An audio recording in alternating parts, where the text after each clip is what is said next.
The Island That Never Released Its Prisoners, Hollow Atlas, Episode 07, Narration Script, The Archivist. Cold Open, 5:45 in the morning, January 23rd, 1952. Thi Sau, 19 years old, was walked across the courtyard of Condau prison to the place of execution. She was a resistance fighter. She had been convicted by the French colonial court of throwing a grenade at a military ceremony in Baria province, killing a French corporal. She had been sentenced to death. The sentence had been delayed twice, first because she was a minor at sentencing, then because French authorities were uncertain how the execution of a teenage girl would be received internationally. By January 23, 1952, they had decided to proceed. The prison records note that she refused a blindfold. The prison records note that she sang. Those two facts, the refusal and the singing, are in the official French colonial administrative file. The file is in the French National Archives. It is accessible to researchers. It says exactly what she did. Thi Sau became a national heroine of Vietnam. Her grave is in the Nguyen Ninh Cemetery on Condau Island. It receives fresh flowers every morning. There is no assigned caretaker. The flowers simply appear. That is where this episode begins, with the question of what a place becomes when it runs as a prison for 113 consecutive years. Act 1. The Island and What It Was Built For. Condau is an archipelago of 16 islands in the South China Sea, approximately 200 kilometers from the Vietnamese coast. The largest island, Con Son, is roughly 8 kilometers long by 4 kilometers wide. Dense forest in the interior, a small harbor on the south coast. Historically, difficult to reach and nearly impossible to leave without assistance. The French established a penal colony there in 1862. This is the same year Alcatraz became a military prison in San Francisco Bay. The world in that decade was building islands of confinement on both sides of the Pacific. The French chose Condau for the reasons that islands are always chosen for prisons: distance, logistics, climate. A prisoner who escaped the facility still had nowhere to go. The sea was the wall. Over the following decades, the French expanded the colony. By the 1930s, there were 11 prison camps on the island, collectively capable of holding several thousand inmates. Political prisoners were the primary population: Vietnamese nationalists, anti-colonial organizers, Communist Party members. The French used Condau as a place to remove political opposition from the mainland. Many of the men, who would later lead the Democratic Republic of Vietnam, passed through Condau. Le Duan, Pham Van Dong, Nguyen Chi Tan. The prison was, in a paradox, the French did not fully anticipate, an organizing space, one where political prisoners from different movements shared cells and time. The French left in 1954 after the defeat at Dien Bien Phu. The South Vietnamese government took over the prison system and continued operations without interruption.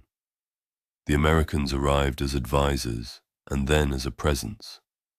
The tiger cages were built, or rather the cells that would come to be known by that name, were constructed under South Vietnamese administration in the 1950s and expanded and formalized into the 1960s. Pattern interrupt.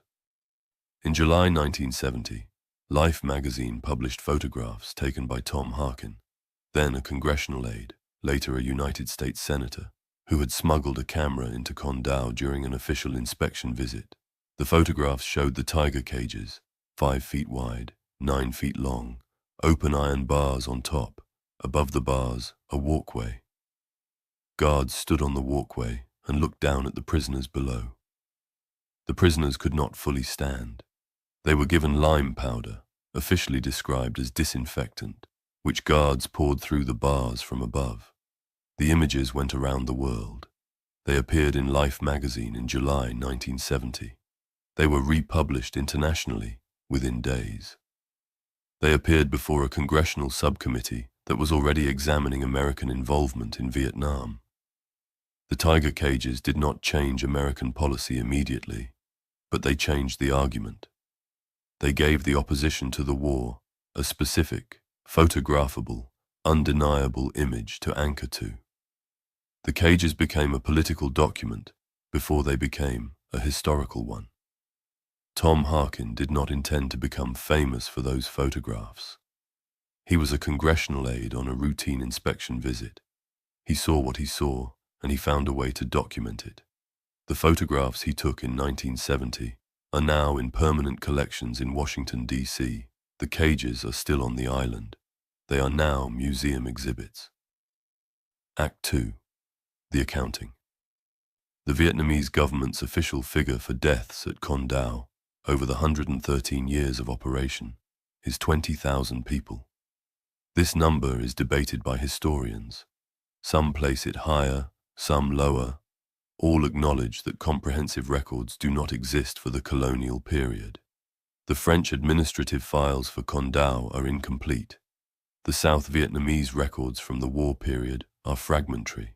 The number 20,000 is the Vietnamese National Museum's figure. What is not debated is that the island was a place of systematic, documented abuse across every administration that ran it. The French period is documented in colonial administrative files and in the memoirs of survivors who wrote after independence. The South Vietnamese period is documented in the tiger cage photographs, in congressional testimony, and in the post-war Vietnamese government's investigations. The scale varied by era. The nature was consistent. One particular detail about the tiger cage design deserves attention because it is not widely understood from the photographs alone. The cages were not built as punitive cells in the original architectural plan. They were converted spaces, stone rooms with the ceiling replaced by iron bars. The conversion happened under South Vietnamese administration. The decision to replace solid ceilings with open bars and to create a guard walkway above was a deliberate engineering decision. Someone drew those plans. Someone approved the construction budget. The tiger cages did not arise from neglect or improvisation. They were designed. The lime powder, described in the Life magazine article and in congressional testimony, was poured through the bars from above. The medical effects are documented in congressional testimony from a Navy doctor who examined prisoners. Long-term exposure to lime powder, applied to the skin and into the eyes, causes specific, identifiable injuries. Those injuries were present on the prisoners examined. That is in the congressional record from 1970. Not in rumor, not in allegation. In testimony given under oath to a committee of the United States Congress. Thi Sau was the island's most famous execution. She was not the last, and she was not the most numerous. During certain periods of the war, execution rates were significantly higher. She became the emblem because of the singing, because she was 19, because the French files recorded what she did at the end, and the record survived. Her grave receives flowers every morning. Island residents maintain that the flowers appear before the cemetery opens. No one has formally investigated this. It is simply what people on the island report. The island fishermen present a different kind of testimony. The harbour at Con Dao is a working fishing harbour. The boats go out regularly, but the fishermen have consistently refused, across generations, to operate the harbour at night. Night fishing is economically significant. Nighttime is productive in these waters. The income loss is real. When asked, the fishermen say the harbour is not safe at night. They do not elaborate. This practice predates the official tourist infrastructure of the island, which developed in the 1990s. It is older than the current generation of fishermen. This matters because it is not a tourist phenomenon. It is not a story people tell to visitors. It is a practice, an economic behavior with real cost that has persisted across multiple generations of men who fish for a living. Fishermen generally do not forego income for reasons that are not real to them. Act 3. What remains and what visits. The island of Con Dao is now a national heritage site and a tourist destination. This is not a contradiction in Vietnam. The country has an infrastructure for absorbing its history and presenting it to visitors. Hoa Lo Prison in Hanoi, known in American POW accounts as the Hanoi Hilton, is a museum. The Cu Chi Tunnels are a museum. Con Dao is a national park with beaches, a resort area, and the prison museum. The coexistence of a beach resort and a prison museum on the same island strikes some visitors as incongruous. It is worth noting that this is a specifically Western incongruity. The expectation that horror sites should be solemn and segregated, separate from ordinary life. In Vietnamese culture, the relationship between the living and the dead, and between present places and their past uses, is more fluid. The dead are honored within the landscape of the living, not sequestered from it. Con Dao as a beach destination with an active heritage site at its center is consistent with how Vietnam processes its history generally, by living alongside it, not away from it. The prison museum is comprehensive. The tiger cages are preserved as exhibits, the exact dimensions, the iron bars, the walkway above. Visitors can stand in the cage and understand the geometry. The museum documents the French period, the South Vietnamese period, the American advisory presence, the post-war period. It does not sentimentalize. It presents the record. The warden's house, the administrative residence of the facility director during the colonial and wartime periods, is now a government guest house. Officials visiting the island sometimes stay there. Every director of the National Park Administration, since the facility converted to civilian use in 1995, has refused to sleep in the master bedroom of the warden's house. This is not a formally documented position. It is reported by staff. The practice has continued across multiple administrations, multiple political appointments, multiple individuals who presumably do not share personal beliefs about the supernatural. The bedroom goes unused. The Nguyen An Ninh Cemetery is the resting place of the island's executed and those who died in detention. Thi Sau's grave is at the center. The flowers on her grave are changed daily. Fresh, cut flowers placed at the headstone. The cemetery has no assigned groundskeeper for this specific function.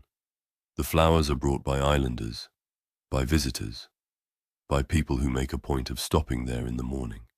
The practice has been continuous since her death in 1952. That is 74 years of continuous daily flowers.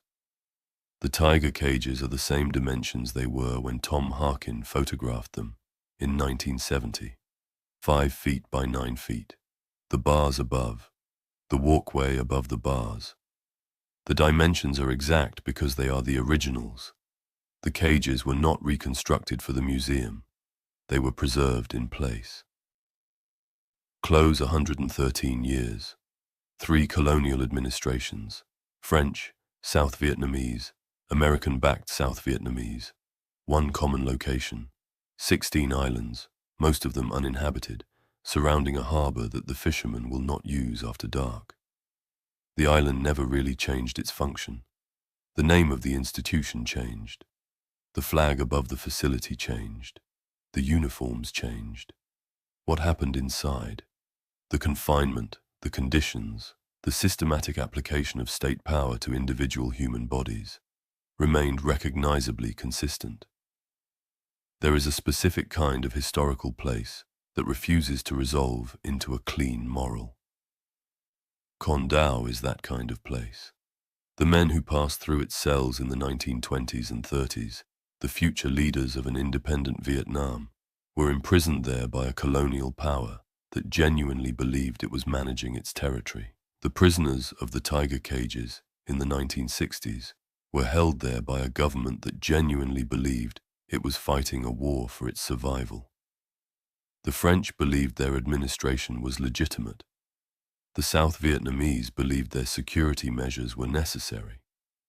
The Life magazine photographs made it impossible to hold those beliefs in their original form.